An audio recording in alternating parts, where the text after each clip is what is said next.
সম্মানিত প্রিয় দর্শক, যে ব্যক্তি প্রত্যেক ফরজ নামাজের পর এই আমলটি করবে, কিয়ামতের দিন নবীজি সাল্লাল্লাহু আলাইহি সাল্লামের শাফায়াত লাভ করবে। সুবহানাল্লাহ।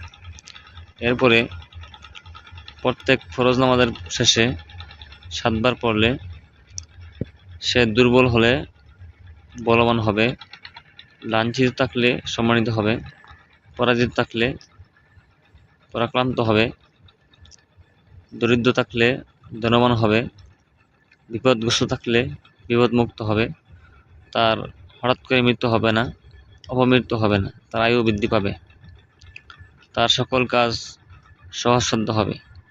স্বপ্নে রাসূলুল্লাহ সাল্লাল্লাহু আলাইহি সাল্লামের সাক্ষাৎ লাভ না হয় পারবে না, সাক্ষাৎ হবে। আবু দাউদ।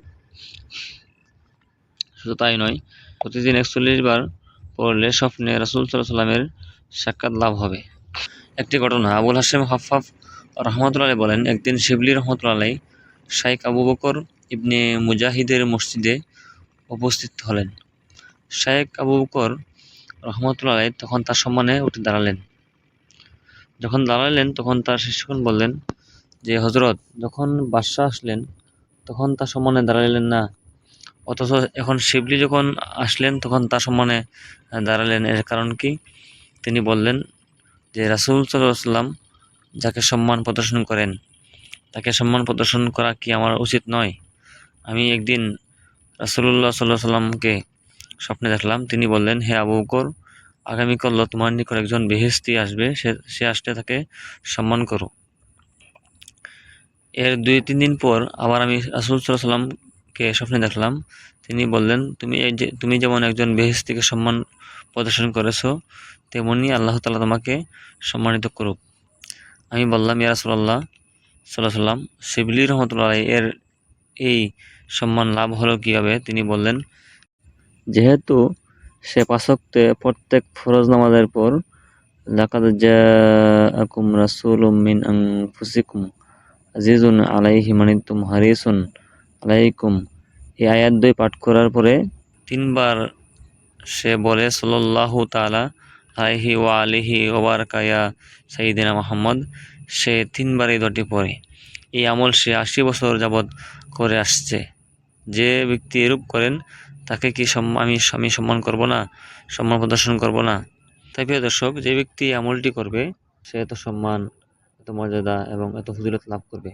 আসুন তাহলে আমরা সে আমলটি কি জানি। আমলটি হলো সূরা তাওবার সর্বশেষ 2টি আয়াত, যে এখানে লেখা আছে রাসূল সাল্লাল্লাহু আলাইহি সাল্লামের শাফায়াত ও তাকে স্বপ্নে দেখার আমল।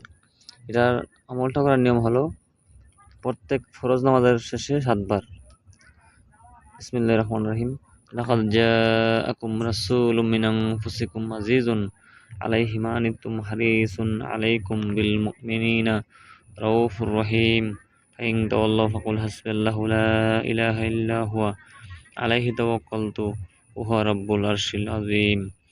এটি প্রত্যেক ফরজ নামাজের শেষে 7 বার পড়বেন এবং এই দোয়াটা সাল্লাল্লাহু তাআলা আলাইহি ওয়া আলিহি ওয়া বারাকা ইয়া সাইয়্যিদিনা মুহাম্মদ, এই আয়াত 2টি 7 বার পড়ার পরে এই দুরূদ শরীফটি 3 বার পড়বেন, সাল্লাল্লাহু তাআলা আলাইহি ওয়া আলিহি ওয়া বারাকা ইয়া সাইয়্যিদিনা মুহাম্মদ। একটু কষ্ট না করলে আপনি মিষ্টি পাইতেন না। এজন্য কষ্ট করে আয়াতটি মুখস্থ করবেন এবং এই দুরূদ শরীফটা মুখস্থ করবেন। আমি আবার বলতেছি, এটা আমল করার নিয়ম হলো প্রত্যেক ফরজ নামাজের পরে 7 বার এবং 7 বার পড়ার পরে এই দুরূদ শরীফটা 3 বার পড়বেন। এই দুরূদ শরীফটা 3 বার, সাল্লাল্লাহু তাআলা আলাইহি ওয়া আলিহি ওয়া বারাকা ইয়া সাইয়্যিদিনা মুহাম্মদ 3 বার পড়বেন। তাহলে এত বড় ফজিলত আমরা লাভ করতে পারবো। আল্লাহ রাব্বুল আলামিন আমাদের সবাইকে এই আমলের ফজিলত হাসিল করার তৌফিক দান করুক। আমিন। আসসালামু আলাইকুম ওয়া রাহমাতুল্লাহি ওয়া বারাকাতুহু।